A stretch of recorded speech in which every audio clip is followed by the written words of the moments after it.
बिस्मिल्लाहिर्रहमानिर्रहीम। अस्सलाम वालेकुम। मैं हूं डॉक्टर शाज़मीना और आप देख रहे हैं मेरा यूट्यूब चैनल। जैसे कि आप जानते हैं कि मैं अपनी वीडियोस में आपके साथ शेयर करती हूं डिफरेंट हेल्थ टिप्स। साथ ही हम बात करते हैं मुख्तलिफ बीमारियों के बारे में, इनके सिम्टम से कैसे डील किया जाए और इस सिलसिले में होम्योपैथी हमारी क्या मदद कर सकती है। तो चलिए जी वीडियो को शुरू करते हैं। आज का जो हमारा टॉपिक है वो है इरेगुलर मेंस्ट्रुअल साइकिल, यानी कि इरेगुलर पीरियड्स। तो आज हम बात करेंगे इरेगुलर मेंस्ट्रुअल साइकिल, जिसको हम इरेगुलर पीरियड्स भी कहते हैं, या हैज़ के मसाइल जो हो गए। आज हम इस पे बात करेंगे डिटेल में। तो इससे पहले कि मैं आपको इरेगुलर मेंस्ट्रुअल साइकिल के बारे में बताऊं, हमें सबसे पहले समझना होगा कि रेगुलर मेंस्ट्रुअल साइकिल क्या होता है। रेगुलर मेंस्ट्रुअल साइकिल, जिसको हम पीरियड्स या हैज़ भी कहते हैं, हर महीने जो होता है वो ख़वातीन की जो विजाइना होती है उसमें से एक विजाइनल डिस्चार्ज होता है, जो कि यूट्रस में इकट्ठा होता रहता है। बच्चेदानी में पूरा महीना वो बच्चेदानी में डिस्चार्ज इकट्ठा होता रहता है, जमा होता रहता है। और महीने के कुछ मखसूस अयाम होते हैं जिनमें वो विजाइना के थ्रू डिस्चार्ज जो है वो बाहर निकल आता है।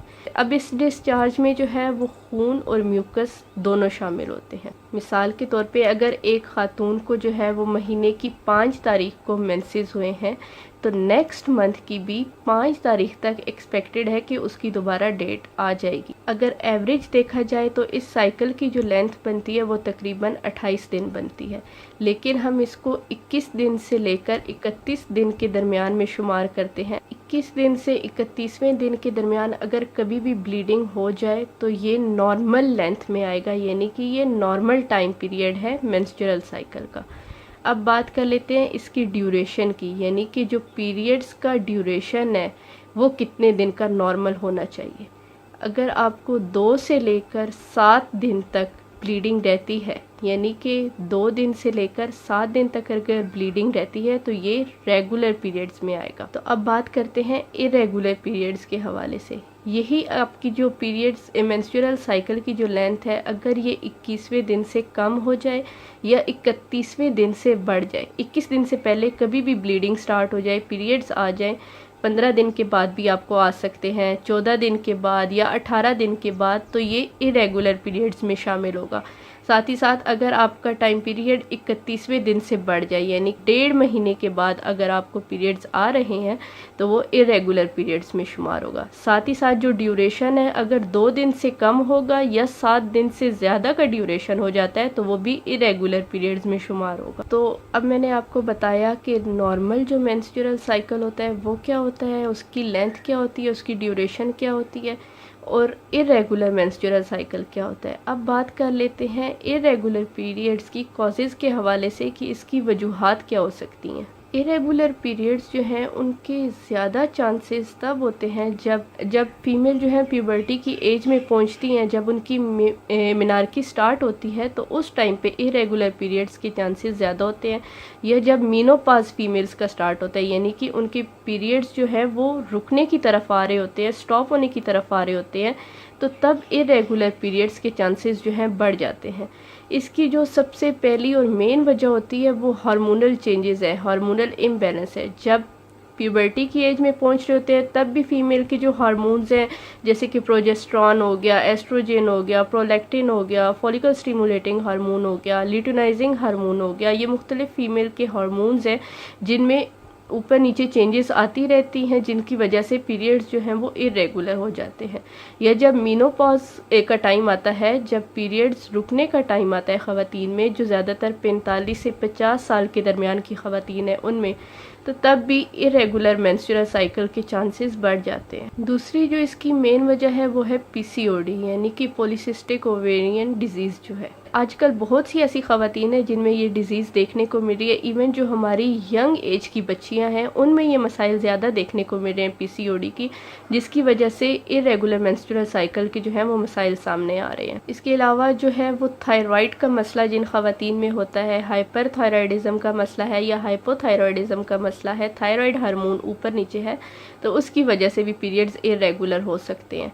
साथ ही साथ जिन ख़वातीन में ओबेसिटी का मसला है, मोटापा ज़्यादा है, उन ख़वातीन में पीरियड्स इरेगुलर होने के चांसेस होते हैं। अगर आपने कोई हैवी एक्सरसाइजेज स्टार्ट की हुई हैं, आप हैवी एक्सरसाइजेज कर रही हैं, तो उसकी वजह से पीरियड्स इरेगुलर हो सकते हैं। साथ ही साथ आपका लाइफस्टाइल ऐसा है जिसमें पानी का इंटेक बहुत कम है, नींद आप अच्छी नहीं ले रही हैं, या हैवी एक्सरसाइजेज कर रही हैं, तो उसकी वजह से भी पीरियड इरेगुलर हो सकते हैं। इसके साथ साथ इसकी एक बड़ी वजह एनीमिया भी है, जो खून की बीमारी होती है, जिसमें खून की कमी आ गई, एनीमिया हो गया, उसमें भी जो है वो पीरियड्स जो हैं वो कम मिकदार में आते हैं। इसके अलावा जो खून की बीमारियां हैं जिनमें ल्यूकीमिया आ गया या पॉलीसाइटोपिनिया आ गया, जिसमें ब्लीडिंग टाइम जो है वो बढ़ जाता है पेशेंट्स का, तो उसमें भी पीरियड्स में आपकी जो ब्लीडिंग है वो नॉर्मल से ज़्यादा हो सकती है। इसके अलावा इन्फेक्शन और इन्फ्लामेशन जो है ये मेन कॉजेज़ हैं इरेगुलर पीरियड्स की। अगर विजाइना में कहीं पे इन्फेक्शन हो गया, यूट्रस में, सर्विक्स में आपका कहीं पे भी इन्फेक्शन हो गया या इन्फ्लामेशन हो, उसकी वजह से भी पीरियड्स इरेगुलर हो सकते हैं। तो ये तो थी कुछ वजूहात जो मैंने आपको बताई हैं कि जो सबब बनती हैं इरेगुलर मेंस्ट्रुअल साइकिल का। तो अब बात कर लेते हैं इसके साइन एंड सिम्टम्स के हवाले से कि अगर इरेगुलर मेंसेस है तो उसमें हमें क्या अलामात देखने को मिलेंगी। इसकी अलामात में जैसे कि मैंने आपको पहले बताया कि 21 दिन से पहले अगर पीरियड्स आ जाते हैं या अगर पीरियड्स डिले हो जाते हैं, 1.5 से 2 महीने के बाद अगर पीरियड्स आ रहे हैं, या 2-2, 3-3 महीने अगर पीरियड्स नहीं आ रहे, पीरियड्स डिले हो गए हैं, या इसके अलावा अगर पीरियड्स का ड्यूरेशन जो है वो 2 दिन से कम है या 7 दिन से ज़्यादा हो गया है, तो ये इसकी मेन सिम्टम है। इसके अलावा जिन ख़वातीन को जो है वो पीरियड्स कम आते हैं वो मोटापे का शिकार हो जाती हैं, ओबेसिटी का शिकार हो जाती हैं। इसके अलावा इनको सर दर्द के मसाइल रहेंगे, साथ ही साथ एक्नी हो सकती है चेहरे पे। तो ये सारी अलामात जो हैं ये इरेगुलर मेंस्ट्रुअल साइकिल की हैं। तो अब बात कर लेते हैं कुछ होम्योपैथिक मेडिसिन्स के हवाले से कि ऐसी कौन सी मेडिसिन्स हैं जो कि इरेगुलर मेंसेस के लिए काफ़ी ज़्यादा इफ़ेक्टिव साबित होती हैं। सबसे जो पहली मेडिसिन है वो है सीपिया। सीपिया को आपने 200 पोटेंसी में इस्तेमाल करना है। ये उन पेशेंट्स को आप देंगे जिनमें पीरियड्स जो है वो बहुत ज़्यादा डिले आते हैं, यानी कि 2-2, 3-3 महीने अगर पीरियड्स नहीं आ रहे, या अगर पीरियड्स आ रहे हैं तो वो उनका ड्यूरेशन जो है वो बहुत ज़्यादा है, यानी कि 7 दिन से ज़्यादा का ड्यूरेशन है। अगर पीरियड्स में 7 दिन से ज़्यादा ब्लीडिंग हो रही है तो आप उन पेशेंट्स को सीपिया जो है वो 200 की पोटेंसी में देंगे।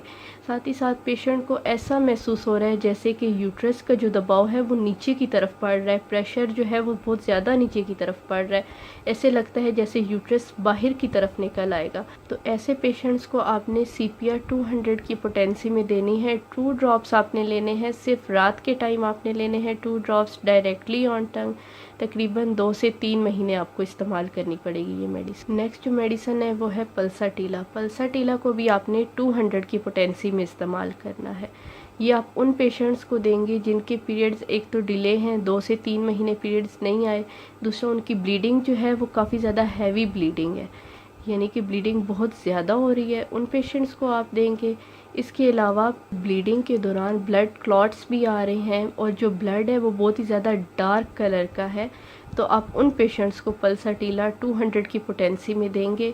2 ड्रॉप्स आपने डायरेक्टली ऑन टंग देने हैं, सिर्फ सुबह के टाइम इस्तेमाल करनी है, दिन में एक ही मरतबा 2 से 3 महीने। अब बात कर लेते हैं अगली मेडिसिन के हवाले से जो कि है कैलकेरिया कार्ब। कैलकेरिया कार्ब को आपने 30 की पोटेंसी में इस्तेमाल करना है। ये आप उन मरीज़ों को देंगे जो बहुत ज़्यादा ओबेसिटी यानी मोटापे का शिकार हैं। इसके अलावा उनमें हर टाइम थकावट रहती है, हर टाइम उनको थकावट का एहसास रहता है, साथ ही साथ सर में दर्द रहता है, और जो पीरियड्स हैं वो टाइम से पहले आ जाते हैं लेकिन रहते ज़्यादा अरसे तक है। साथ ही साथ जो पीरियड्स की जो ब्लीडिंग है, जो ब्लड है वो ब्राइट रेड कलर का ब्लड होगा, और ऐसी ख़वातीन में जो है वो मीठे की ख्वाहिश बहुत ज़्यादा होती है, उनको क्रेविंग्स बहुत ज़्यादा होती हैं मीठा खाने की। तो इस तरह की ख़वातीन को आप कैलकेरिया कार्ब जो है वो 30 की पोटेंसी में देंगे। तो अब मैं आपको 2 मदर टिंचर बताऊंगी जिनको आपने कॉम्बिनेशन में इस्तेमाल करना है। तो सबसे पहला जो मदर टिंचर है वो है जे अशोका, जिससे आप सब वाकिफ़ होंगे अच्छी तरह, और दूसरा है एब्रोमा एगस्टा। तो सबसे पहले बात कर लेते हैं जे अशोका की। ये जो मदर टिंचर है ये अगर आपके इरेगुलर पीरियड्स हैं, साथ ही साथ फ्लो बहुत ज़्यादा कम है पीरियड्स में, तो ये उसको ठीक करता है। इसके अलावा ये यूट्रस को हेल्दी रखने में भी काफ़ी मददगार साबित होता है और साथ ही ये हार्मोनल बैलेंस के लिए भी काफ़ी इफ़ेक्टिव है। और नेक्स्ट जो मदर टिंचर है वो है एब्रोमा अगस्टा। ये जो है ये पीसीओडी के पेशेंट्स और जिनको हार्मोनल इम्बैलेंस का मसला है उनके लिए बेस्ट मेडिसिन है। आपने इन दोनों मदर टिंचर्स को इक्वल अमाउंट में मिक्स कर लेना है, यानी कि अगर आप 30 ml ले रहे हैं जे अशोका मदर टिंचर का, तो साथ ही साथ आपने एब्रोमा अगस्टा का भी 30 ml में लेके इनको मिक्स कर लेना है अच्छी तरह से। इन दोनों मदर टिंचर्स को इक्वल अमाउंट में लेके आपने इसका मिक्सचर तैयार कर लेना है और तकरीबन 20 कतरे रोज़ाना दिन में 3 मरतबा आपने 1/4 कप पानी में डाल के इस्तेमाल करने हैं। ये मेडिसिन जो है ये तकरीबन आपने 2 से 3 महीने इस्तेमाल करनी है और आपको हर महीने इसका आहिस्ता आहिस्ता फ़र्क महसूस होना शुरू हो जाएगा और आपकी जो पीरियड्स हैं वो रेगुलर बेसिस पे आना शुरू हो जाएंगे। तो आज की मेरी वीडियो यहीं तक थी। आपको मेरी आज की वीडियो कैसी लगी है मुझे कमेंट सेक्शन में ज़रूर बताइएगा। साथ ही साथ मेरे चैनल को सब्सक्राइब करके बेल आइकन को भी प्रेस कर दें ताकि मैं जब भी कोई न्यू वीडियो पोस्ट करूं तो उसका नोटिफिकेशन आपको मिल जाए। Thank you for watching. अल्लाह हाफिज़।